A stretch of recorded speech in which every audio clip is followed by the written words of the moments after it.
Assalamualaikum semua. Terima. Hari ni aku nak pasang seat motor lah. Ni seat yang hari tu aku beli tu. Walaupun sebenarnya aku nak beli lapik seat je. Dapat seat motor jadi alang-alang ni dia nak tukar lah. Jadi nak dapat kemasan dia elok, kena buka dia punya kat bawah ni. Kat bawah ni dia pakai skru yang khas lah. Kau nampak macam ni lah. Skru dia macam ni lah. Tak belah dalam ni. Sebab tu aku terpaksa beli ni lah, Allen key khas ni lah.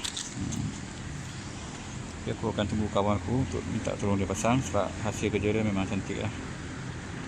Ok, sekejap lagi semua tu ya. Ok, bye.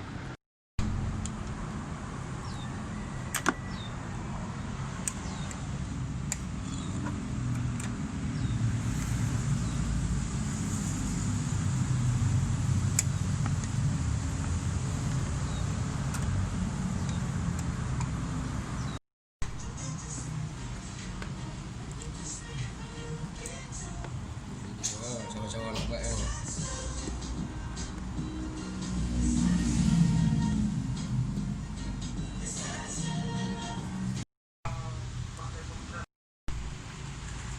Datang ni proses agak susah sikit lah. Buka dulu kat penting ni. Tak ada.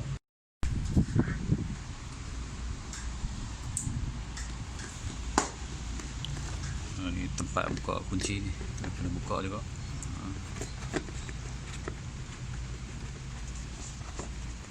Cah.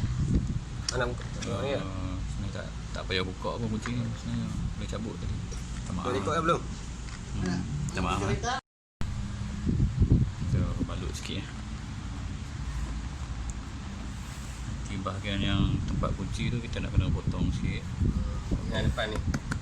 Bawah seat ni. Yang ni.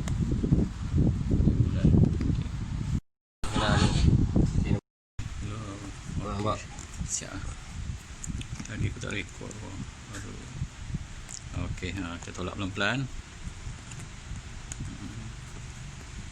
Okey. Okey lah, ni step yang last lah.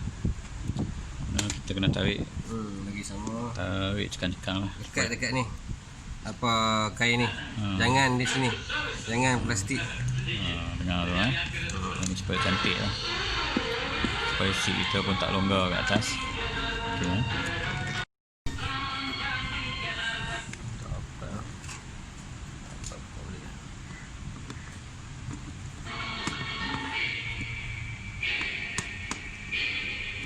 sebab tak apa ketat, so kita buka balik, akan skru balik lah. Ok lah, ni dah siap lah.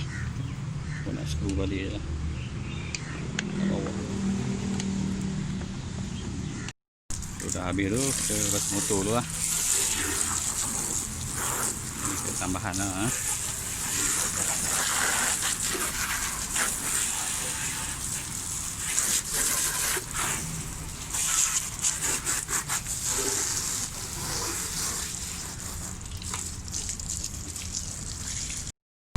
Ok lah, ni ada stiker ni, aku nak tampal sekejap lagi.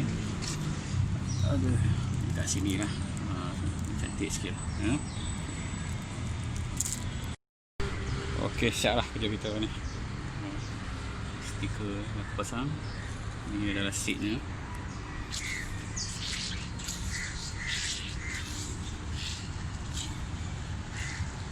Kedut sikit, tak apalah. Nanti bila aku tarik lagi ya. Ok, terima kasih. Mana yang belum subscribe tu, kalau boleh subscribe lah ya. Ok, jumpa lagi.